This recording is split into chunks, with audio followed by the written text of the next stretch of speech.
And always, always find the laughter within you and around you every day of your life. And that should start in the morning before you leave the house.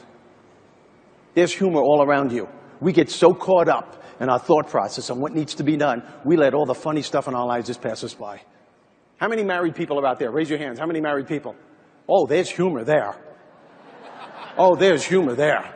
As a matter of fact, it's essential. I always said a sense of humor is probably the number one thing that can keep a couple together. Humor, a sense of humor. But if you read Oprah magazine and if you read Cosmopolitan, they'll tell you the key to a healthy relationship is to understand your partner. Oh, really? That's absurd. You'll never be able to understand your partner. The only thing you need to understand is that you will never be able to understand your partner. It's impossible. You'll go out of your mind trying to do it. Hey, I've been married to my wife for 25 years. Till this day, I can't understand why I have to get in trouble for dreams that she has. Guys, you know what I'm talking about? You wake up in the morning, good morning. Oh, don't you good morning me. Well, what happened? Well, I just had a dream that you had an affair with another woman. And really, guys, your response should never be, really? What'd she look like? I just want to know if it's the same dream I've been having. Do me a favor, go to sleep, get an email address, let me know. Humor is everywhere. I take this stuff with me when I'm on the road. I think about these things that my wife and I do, it just gives me such a great feeling. And if you're married, you know you're going to argue, and the arguments are usually funny. I mean, really funny, because you never know what's going on. I had an argument with my wife about a month ago, and a friend called me up, and I said, I can't talk now, we're having an argument. He goes, what's it about? I said, I don't know, she didn't tell me.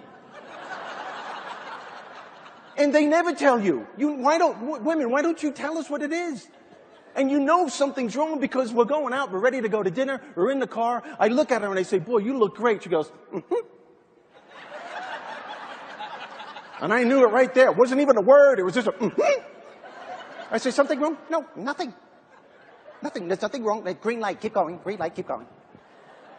You sure there's nothing? Nothing. So you let it go. 20 seconds you let it go, and all of a sudden you hear, you really don't care, do you? Where does that come from? And I look at her and said, of course I care. That's why I asked you. I asked you what is wrong. And then she says something that is totally illogical. Well, if you don't know, I'm not going to tell you. Well, if you don't tell me, I'm not going to know. What am I, the amazing Kreskin? And guys, what do? The dumbest thing in the world. We start guessing what it might be. Don't do that, because then you're telling her stuff that she didn't even know about.